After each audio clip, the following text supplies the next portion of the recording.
What went through your mind when you were watching the squad?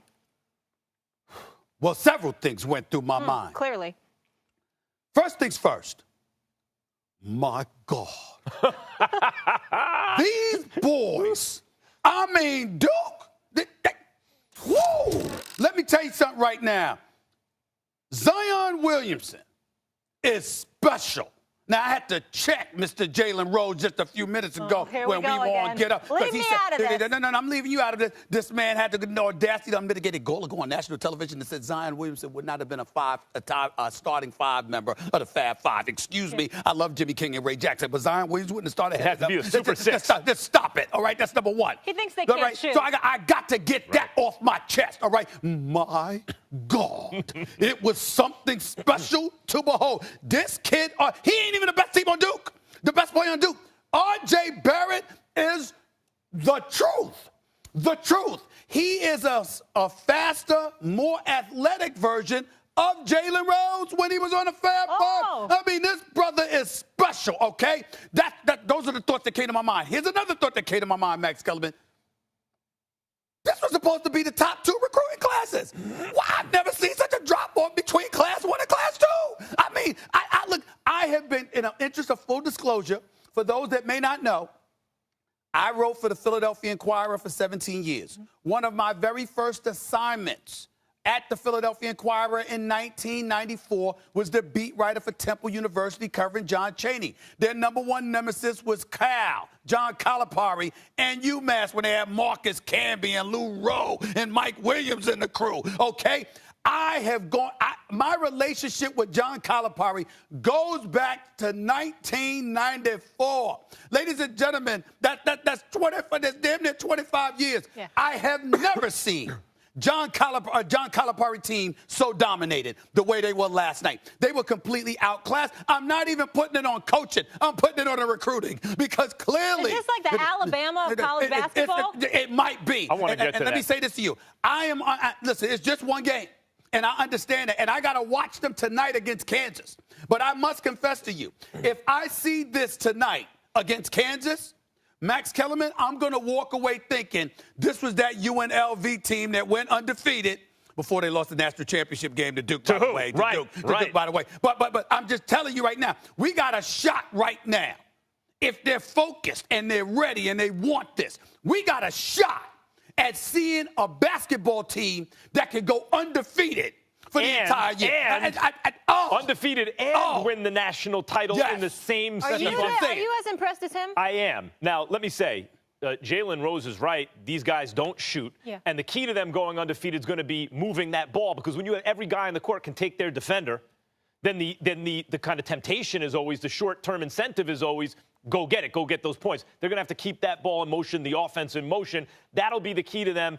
I think they can do it. I think they are capable of going undefeated in the regular season. Very difficult, but I think they can do it. And I think they can win the national title. And I think this is good for college basketball. The difference between this and, let's say, Alabama or Golden State Warriors in the NBA, or what's another example of an incredibly dominant team. UConn women's basketball? Sure. Is that, yeah, absolutely. Is that when you have the dominant name brand storied franchise or team that trots out year after year the championship team, and then one year they have this incredible juggernaut that cannot be stopped, that kind of ruins the sport because they win every year. It gets boring. The Patriots, again, it's boring. The Warriors, again, it's boring. Alabama, and this is the best version of them maybe ever. It's kind of boring. It's ruining college football this season. Not Duke. Duke is a storied franchise that's been in the mix but hasn't been just destroying everyone every year. And now, because of the nature of college basketball, a regular season, which many people ignore, is now interesting. Look at this Duke team. And then the tournament, because it's one and done, increases the odds they may get upset. This is great for college basketball. And the reason I think they can go undefeated, potentially, it's very, very early, and then win the whole thing, guys, why couldn't UNLV do it? Because Duke had Coach K. Yeah. Why couldn't the Fab Five win the whole thing? Well, we know why. That was a different story. Okay, fine. But still, Coach K got in the way of a lot of teams. And now he's playing in the one-and-done sandbox, right? He's like, oh, okay, everyone else, you're playing. Now I'm playing one-and-done. But these one-and-dones are being coached by Coach K. They have a chance. It's ridiculously early. They have a chance to do what hasn't been done in a long time. First of all, a couple of things. Number one, let's not act. Every time we talk about the Fab Five not winning the national championship, everybody points to the timeout that wasn't a timeout by Chris Webber. Let's remember that the year before that, they got annihilated by 30 by UNLV. I'm sorry, by Duke, all right? So let's remember that. That's number one. Number two, everybody's talking about shooting. I don't see a team that can't shoot. Zion can hit perimeter shots. Barrett can hit perimeter shots. Cam Reddish can shoot, okay? And there is something to be said. Remember, we're talking about kids. We're not talking about an NBA team. We're talking about kids. And if ever there are individuals that could be demoralized, it's on a basketball court. See, with football, you have so many different components. On a basketball court, if you got one superstar, that can intimidate a team. If you got two, it can overwhelm a nation in college basketball. If you got three, it's like almost hopeless. And I'm just telling you right now, listen.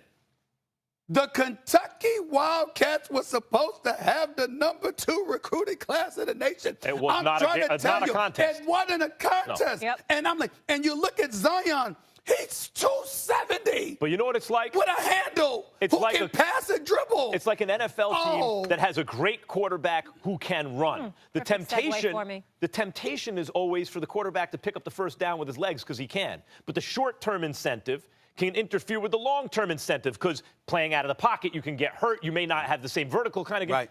This team is like that. They can crush everyone because every player on the floor can take their defender at any time. The temptation will be to hold the ball. And the reality is going to have to be to go undefeated, they got to keep it moving.